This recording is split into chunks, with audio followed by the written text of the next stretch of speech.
The Man with the Leica. The man who stepped into the Warsaw Ghetto that summer day in 1941 was not an SS ideologue or a Gestapo enforcer. He was Willy Georg, a sergeant in the Wehrmacht, a signalman by trade, and an accomplished photographer by passion. Before the war, George ran a successful photography business in Munster, specializing in portraits and commercial work. His eye was trained to find character in a face, to capture the subtle interplay of light and shadow. Now, in occupied Poland, he was an instrument of the very regime that had created this island of misery. We have no diary from George detailing his motivations for entering the ghetto. Archival fragments and post-war interviews suggest a complex mix of professional curiosity, a documentarian's impulse, and perhaps a nascent, horrified comprehension of the crime unfolding around him. He was accompanied by a German propaganda officer, a man whose official purpose was likely to gather images reinforcing the Nazi narrative of Jewish degeneracy. But George's lens would betray that purpose. He carried a state-of-the-art Leica 3, a compact, quiet camera perfect for candid street photography. Loaded into it was Agfa 35mm film, a sensitive and fine-grained stock capable of rendering detail with startling clarity. This wasn't the clumsy, overt equipment of official propaganda, it was the tool of an artist, and on this day, it would become the tool of a witness. He moved through the teeming, suffocating streets, a gray-green uniform in a sea of starving civilians, his presence both a threat and an anomaly. The inhabitants of the ghetto were accustomed to German uniforms signifying violence, confiscation, or arrest. A German taking pictures was a different kind of intrusion, one whose purpose they could not yet fathom. The marketplace of illusions. George's first roll of film, as reconstructed from his surviving contact sheets, opens on the corner of Jizia and Naluki streets, the commercial heart of the pre-war Jewish district, now a desperate theater of survival. His lens captures a sidewalk marketplace, a microcosm of the ghetto's shadow economy. Here, the official 184-calorie ration was a death sentence, and life depended on what could be smuggled, bartered, or sold. George's photographs dissect the scene with an analytical eye. We see women sitting on the pavement, their wares spread before them on scraps of cloth, a few withered vegetables, perhaps a handful of beans, single cigarettes. One powerful frame focuses on a boy, no older than 10, his face a mask of premature adulthood, selling armbands emblazoned with the Star of David. The analysis of this image from a socio-economic perspective is chilling. The Nazis had mandated these armbands as a mark of shame and control, but here, within the ghetto's walls, they had become a commodity, a grim necessity for survival that could be bought and sold. George captures the transaction, the exchange of worthless zlotys for a symbol of persecution. He photographs a man with a wooden leg bartering with a vendor, his posture conveying a weary resilience. The background of these shots is just as telling. The elegant pre-war architecture, now scarred and grimy, looms over the squalor, a constant reminder of a lost world. This was not the chaotic, subhuman mess of Goebbels' propaganda films. It was a structured, albeit desperate, society clinging to the vestiges of commerce and normalcy, a marketplace of illusions where the currency was survival itself. Hello, listener, let me know where you're watching from. And if you don't mind subscribing to the channel and giving it a like, I'd be very pleased as the author. Enjoy listening. The Faces of Hunger. As Willy Georg moved deeper into the ghetto, his focus shifted from the mechanics of survival to its human cost. He began to document the faces of starvation. This was a subject of immense interest to Nazi propaganda, which sought to portray Jews as emaciated and weak. However, George's approach was radically different.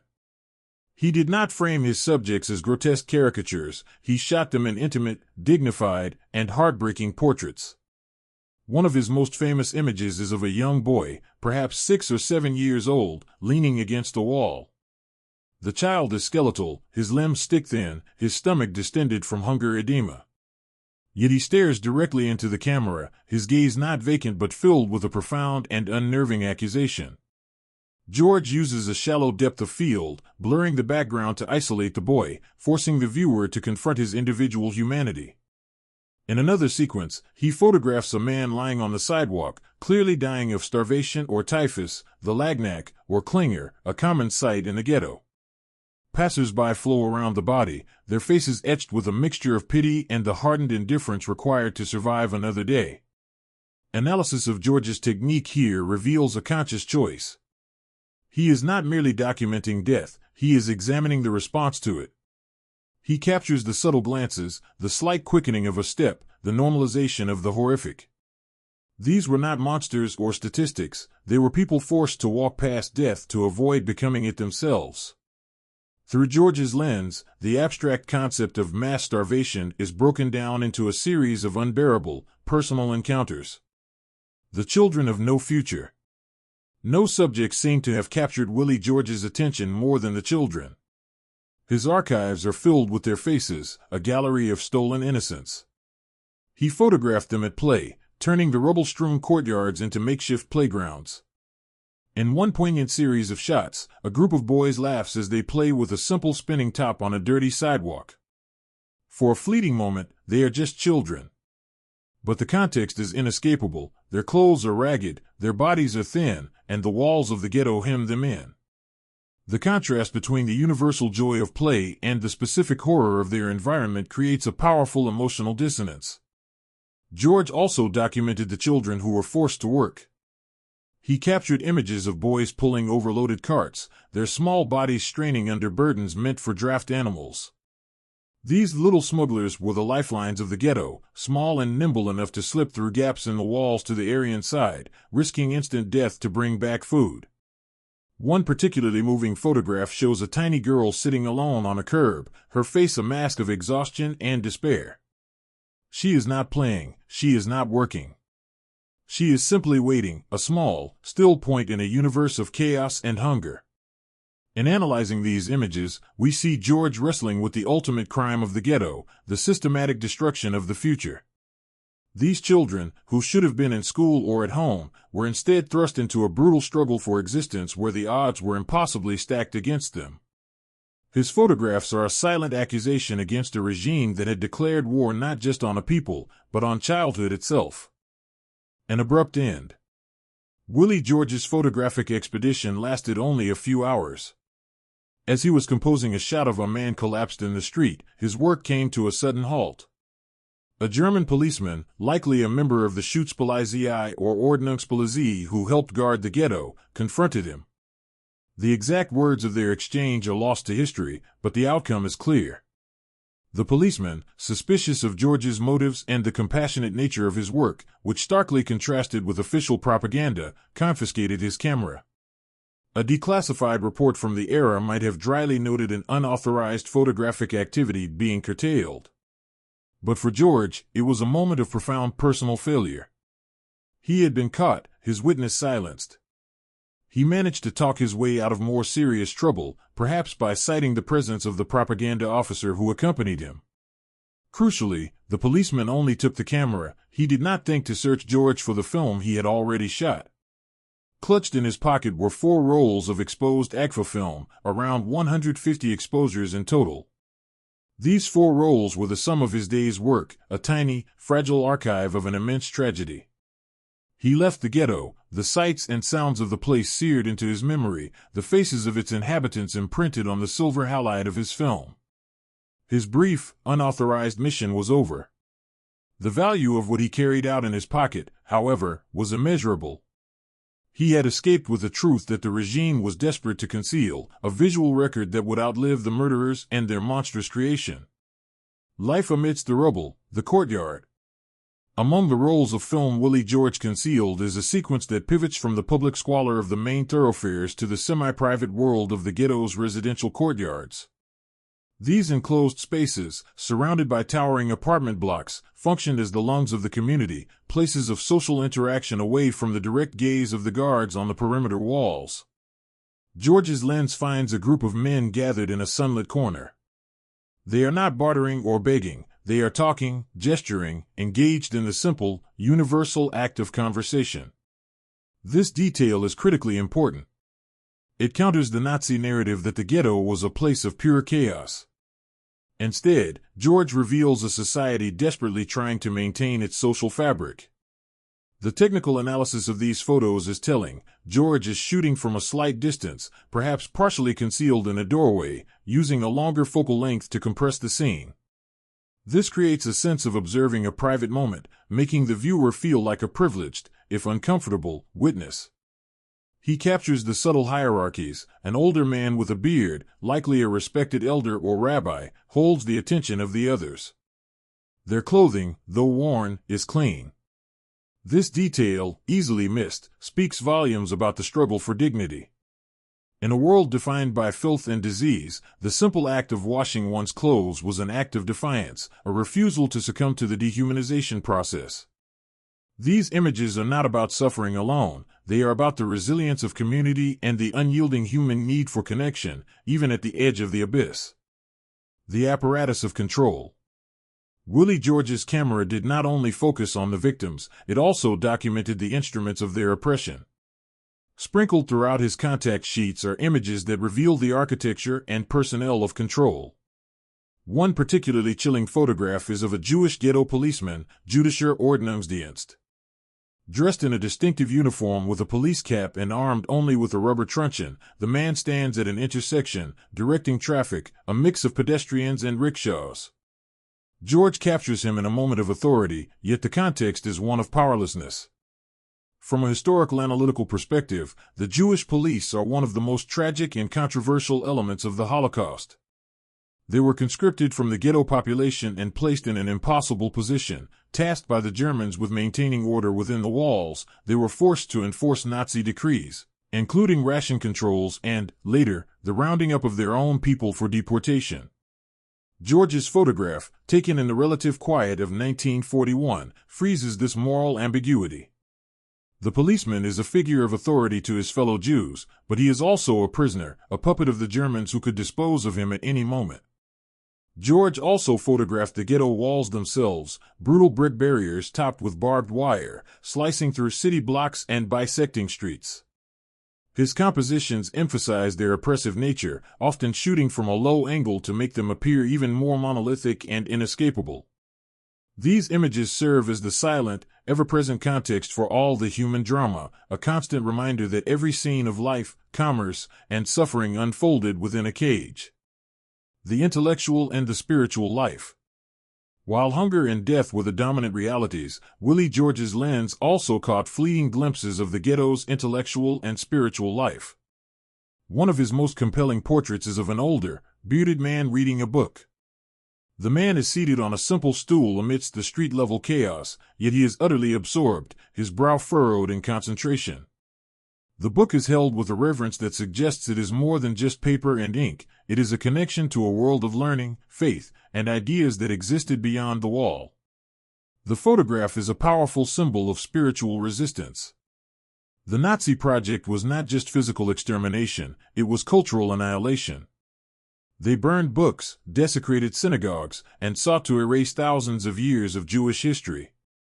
This single man, engrossed in his text, represents the failure of that project.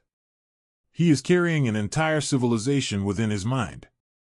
George's choice of subject here is deeply significant. It runs completely counter to the propaganda he was supposedly there to collect. There is no hint of the degenerate or subhuman in this image. Instead, we see the archetypal people of the book, a figure of intellectual dignity and quiet defiance. This photograph, and others like it, serve as archival proof of the activities of the Onyx Shabbat Archive, the secret group led by historian Emanuel Ringelblum, who were concurrently documenting every facet of ghetto life, burying their records in milk cans so that the truth might one day be known. George, the German soldier, was unknowingly creating a parallel, visual archive of the very same spirit of endurance. The Ghetto Tram, A World Apart. A surreal and deeply symbolic sequence in George's collection is dedicated to the ghetto tram. This was not a tram for the Jewish inhabitants, they were forbidden from using it. Instead, a single tram line, marked with the Star of David to warn non-Jews, traversed the ghetto without stopping, carrying Poles and Germans from one side of Warsaw to the other. George positions himself to capture this ghost train as it passes through the heart of the caged district. His photographs create a stark, layered reality. In the foreground, we see the emaciated figures of the ghetto residents on the sidewalk. In the middle ground, the tram glides past, its windows filled with the faces of ordinary Aryan commuters, people on their way to work, to shop, to live their normal lives. Through the tram's windows, George frames these passengers looking out, their expressions ranging from morbid curiosity to feigned indifference to outright pity. They are spectators in a human zoo. This was a technology of segregation, a moving wall that reinforced the separation between two worlds that occupied the same physical space. The strategic and psychological impact of this tram was immense. For the ghetto's inhabitants, it was a daily, torturous reminder of the freedom they had lost, a phantom of a normal world passing through their nightmare. For the passengers, it was a carefully managed glimpse into the cage, enough to reinforce the otherness of the Jews without truly revealing the full scope of the horror. George's images of the tram are a masterful analysis of complicity and cultivated blindness, capturing the precise moment where two realities intersect but never truly meet. Developing the evidence. Having escaped the ghetto with his 4 precious rolls of film, Willy Georg faced his next challenge, developing them. He could not take them to an official Wehrmacht lab. The images would be immediately confiscated, and he would face a court-martial for producing material contrary to official propaganda and for his unauthorized excursion. We know from his sparse post-war statements that he developed the film himself, likely in a makeshift darkroom in his barracks or a private space he secured in Warsaw. This was a clandestine act, as dangerous as taking the photos themselves. The technical process required precision, mixing the developer, stop bath, and fixer at the right temperatures, agitating the developing tank with care to ensure even results. As the ghostly negative images began to appear on the celluloid strips, George would have been the first person to see the results of his witness. He was seeing the faces again, the starving boy, the laughing children, the man reading his book, now rendered permanent, rescued from the ephemeral moment. He made contact sheets, small prints of all the frames on a single sheet, to review his work. These sheets, now preserved in archives, are a historian's treasure map, showing the sequence of his shots, his choices, and his shifting focus. He then made a small number of prints of the most powerful images. This was not a commercial enterprise, it was the act of a man creating an evidentiary record. These prints and negatives were his secret, a ticking bomb of truth he carried with him for the remainder of his service. He had transformed fleeting moments of suffering and resilience into a permanent, physical archive. The psychology of the photographer. To truly understand the significance of Willy Georg's 4 rolls of film, we must delve into the speculative but necessary analysis of his psychology. Why did he do it? No single answer suffices. One archival perspective frames him as a professional unable to resist the most compelling subject of his life. He was a portraitist thrust into a landscape of unprecedented human drama. His photographer's instinct may have simply overridden his soldier's discipline.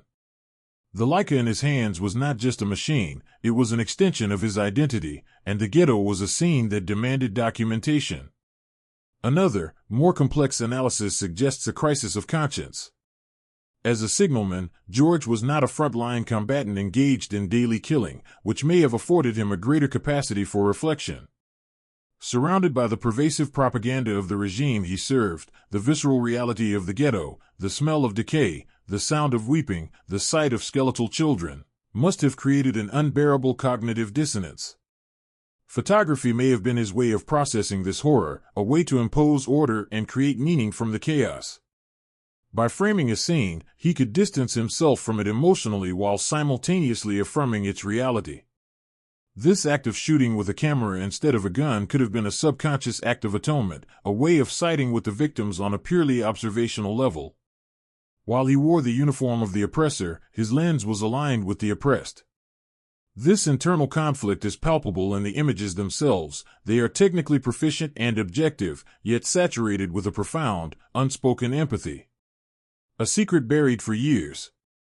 After developing the film in Warsaw, Willy Georg's story enters a long period of silence. The 4 rolls of negatives and a small collection of prints became his most dangerous secret. The Eastern Front descended into even greater barbarity. The Warsaw Ghetto uprising of 1943 occurred, followed by the city's near-total destruction in 1944. The mass industrial murder at Treblinka, Auschwitz, and other camps, which his photos so chillingly foreshadowed, reached its horrifying peak. We can surmise from archival silences that George served out his time, likely in communications roles far from the front lines, a man haunted by the faces he had captured. The negatives were a physical liability. Had they been discovered during a routine inspection, they would have been interpreted as Wehrkraftzersetzung, undermining the military's morale, a crime often punishable by death. He would have had to find clever ways to hide them, perhaps in a false-bottomed suitcase, sewn into the lining of a greatcoat, or mailed to a trusted family member under a false pretext. Each day he possessed them was a gamble. For George, the war years were a double existence. Outwardly, he was Sergeant George of the Wehrmacht. Inwardly, he was the custodian of a forbidden truth, the sole archivist of a single summer day in a world that no longer existed. The people in his photographs were almost certainly all dead, murdered in the gas chambers of Treblinka in the summer of 1942. He was the guardian of their last moments, a silent promise he had to keep. The post-war unveiling. The war ended. Germany lay in ruins. Willy Georg returned to Münster, a city shattered by Allied bombing. Like millions of other Germans, he was preoccupied with the daily struggle for survival, finding food, shelter, and work. He restarted his photography business, attempting to rebuild a semblance of his pre-war life. For years, the Warsaw Ghetto negatives remained hidden away. The reasons for this are complex and deeply human. In the immediate post-war period, Germany was engulfed in a collective amnesia, a desire to look forward and not confront the monstrous reality of what had been done in its name. To bring forth these images would have been to confront not only his own complicity as a Wehrmacht soldier but also that of an entire nation. The market for such images was non-existent, and the public appetite for them was nil. The first archival trace of the photographs appearing in public comes much later. In the late 1950s, as West Germany began the slow, painful process of Vergangenheitsbewältigung, coming to terms with the past, a space for such stories began to open. George, now older, perhaps feeling the weight of his secret and the duty he owed to his subjects, began to cautiously show the prints to publishers and journalists. The reaction was one of stunned disbelief. The clarity and intimacy of the images were unlike the blurry, chaotic combat photos or the sanitized propaganda shots that had defined the visual memory of the war. This was something different, an artist's eye in hell. The images began to be published, first in small German publications, then internationally, often without proper attribution as their provenance was slowly verified. The legacy of an image, the boy in the cloth cap. Of the roughly 150 frames Willy Georg shot, one image, in particular, has achieved a sorrowful immortality, becoming a symbol of the Holocaust's cruelty towards children. It is the portrait of a small boy, perhaps 5 years old, wearing a shabby cloth cap. He is not skeletal like some of the others George photographed. He is simply a child, but his eyes hold the entire tragedy of the ghetto. They are dark, ancient, and filled with a quiet, soul-shattering sadness that no child should ever know. He looks directly at George, at the lens, and through time, at us. The technical mastery of the photograph is part of its power. George has framed the boy from the chest up, a classic portrait style. The focus is razor-sharp on his eyes, while the background is softly out of focus, isolating him from the surrounding chaos. This image has been endlessly reproduced, in books, museums, including Yad Vashem in Jerusalem, and documentaries. It has become a synecdoche for the 1.5 million Jewish children murdered in the Holocaust. Yet, its power lies in its specificity. He is not an anonymous symbol, he is a particular boy, on a particular day, whose gaze demands recognition. The analysis of this image's journey from a secret negative to a global icon demonstrates the power of a single photograph to shape historical memory. While Emanuel Ringelblum's written archives provide the detailed facts of the ghetto, Willy Georg's portrait of this one boy provides its emotional heart. It transcends language and culture, a universal testament to lost innocence. The boy's name is unknown. He is one of the countless unnamed victims, but through George's lens, his face has ensured that we can never forget. An archive under scrutiny. As Willy Georg's photographs gained prominence, they inevitably came under intense historical and academic scrutiny. How could their authenticity be verified? Could they be staged propaganda after all? This is where the historian's craft meets the archivist's diligence. Researchers cross-referenced the images with maps of the Warsaw Ghetto, confirming the locations on Gizia, Naluki, and Smoxa streets. The architecture, the tram lines, and the specific state of decay of certain buildings were all matched to the time period of summer 1941. The type of film, the AGFA stock, and the characteristics of the Leica lens were consistent with what a professional German photographer of the era would have used. Furthermore, the content of the images was compared with the written accounts from the Onyx Shabbat archive. The descriptions of street life, the child smugglers, the sight of people dying on the sidewalks, the sidewalk markets, all were vividly corroborated by the diaries of Ringelblum, Chaim Kaplan, and others. George's visual record and the secret written records confirmed one another, creating an unshakable foundation of truth. Perhaps the most compelling evidence came from the contact sheets themselves. They showed the photographer at work, bracketing his exposures, trying different angles, moving closer to his subjects. This was not the work of a propagandist creating a single, perfect, staged image. This was the raw, unedited workflow of a documentarian capturing reality as it unfolded. The archive of Willy Georg, once a private and dangerous secret, had become a verified, primary source document of incalculable historical value. Contrasting gazes, George versus Stroop. To fully appreciate the unique nature of Willy Georg's work, one must compare it to the other significant photographic archive from the Warsaw Ghetto, the Stroop Report. In the spring of 1943, SS Brigadeführer Jürgen Stroop, the man tasked with liquidating the ghetto after the uprising, meticulously documented his brutal work in a leather-bound report for Heinrich Himmler, arrogantly titled, "The Warsaw Ghetto is No More." This report contains photographs taken by Nazi propaganda photographers. An archival comparison between George's images and Stroop's reveals a chasm in intent and result. Stroop's photos are instruments of power and dehumanization. The subjects are framed to look pathetic, terrified, and subhuman.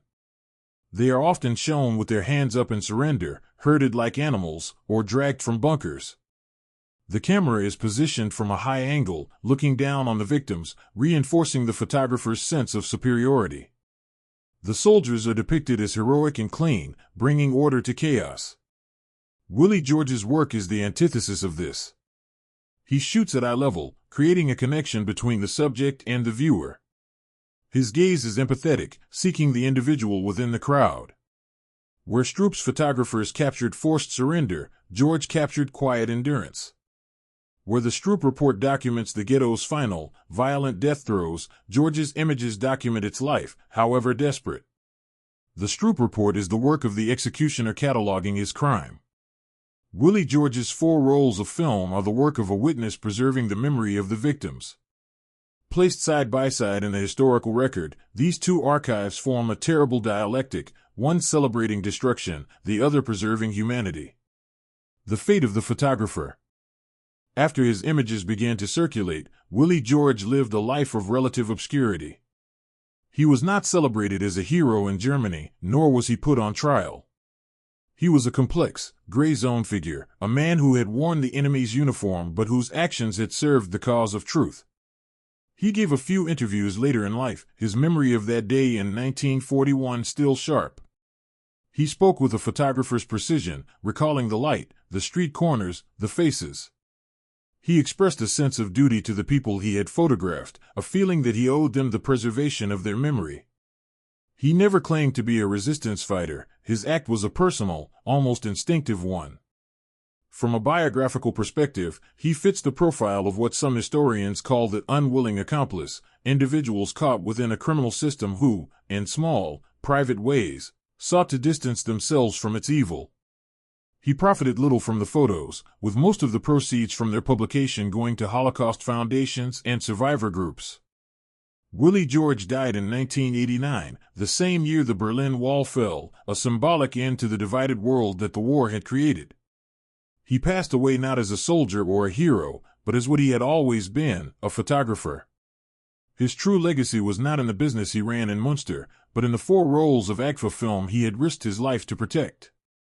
He had used his craft not just to make a living, but to make a permanent record of life on the edge of death, ensuring that the faces of the Warsaw Ghetto would never be completely erased. The archive's unanswered questions. Despite all that Willy Georg's photographs tell us, they also leave us with profound and haunting questions that no amount of archival research can definitively answer. Who was the propaganda officer who accompanied him? Did he approve of Georg's work, turn a blind eye, or was he simply oblivious to the subtle power of the images being created? What were the names of the people in the photographs? What was the story of the little boy in the cloth cap, the man reading the book, or the young girl sitting alone on the curb? Did they survive another day, another week? Did they have families? What were their dreams? These questions hang over every frame, infusing the images with a deep sense of pathos. The anonymity of the subjects transforms them from specific individuals into representatives of the 6 million murdered Jews, each with a lost name and a stolen story. Furthermore, what was Georg's ultimate emotional state? Did he feel guilt, pride, or simply a detached sense of professional accomplishment? His sparse public statements offer few clues. The photographs are his only true testimony, and they are as ambiguous as they are revealing. They are a stark reminder that even our most vivid historical records are incomplete. They can show us the what, but the who and the why often remain just beyond our reach, locked in the silence of the past. The Georg collection is therefore not just an archive of answers, but also a permanent repository of unanswerable questions that demand our continued contemplation. The technology of witness. Analyzing the Willy Georg story requires an appreciation for the technology that made it possible. The Leica 3 camera he used was a marvel of 1930s German engineering, compact, reliable, and incredibly quiet. Its focal plane shutter made a soft thwip sound, unlike the loud clack of the larger press cameras used by official photographers. This stealth was essential for capturing the candid, intimate moments that define his work. He could raise the camera, frame, and shoot before his subjects became self-conscious or fearful. The 35mm film format, originally considered for amateurs, allowed him to carry multiple rolls and take over 150 pictures in a single afternoon, a feat impossible with the clumsy sheet film cameras of the era. The quality of the Agfa film stock, combined with the superb Leica lenses, yielded negatives of extraordinary detail and tonal range. This technical combination allowed Georg to create images that were both immediate and of high artistic quality. From a material culture perspective, it is a deep irony of history that the very peak of German optical and mechanical engineering, the nation's pride, was used by a German soldier to create the most damning visual indictment of the German state's crimes. The camera, an artifact of the perpetrator's world, became the ultimate tool for preserving the victim's humanity. It stands as proof that technology is morally neutral, its purpose is defined by the intent of the hand that wields it. In Willy Georg's hands, the Leica became an instrument not of propaganda, but of profound and lasting witness. Conclusion: 4 rolls against oblivion. In the grand, terrible calculus of the Second World War, the actions of a single Wehrmacht sergeant on a summer afternoon in 1941 seem infinitesimally small. Willy Georg did not liberate a camp, sink a battleship, or change the course of a battle. His contribution was quieter, yet its resonance has grown with time. He saw a world being systematically erased, its people marked for oblivion, and he raised his camera. In doing so, he fought the Nazis' ultimate goal, not just to murder the Jews of Europe, but to erase any evidence that they had ever lived, loved, struggled, and existed as individuals. The 4 rolls of film he carried out of the Warsaw Ghetto are a testament against that erasure. They are 150 acts of recognition. Each frame says, "You were here. You mattered. Your suffering, your dignity, your brief moments of laughter in the rubble, they were real." As the war archivist, I see these images not merely as historical data, but as sacred texts. They are among the most important artifacts in our entire collection, a visual supplement to the diaries of Anne Frank or the writings of Primo Levi. Willy Georg's story is a powerful lesson in the moral significance of bearing witness. He demonstrates that even in the heart of darkness, a single individual with a simple tool and a flicker of conscience can salvage a piece of truth from the flames, creating a permanent record that stands as a silent, eternal, and irrefutable accusation against the crime, and a memorial to the lives it consumed.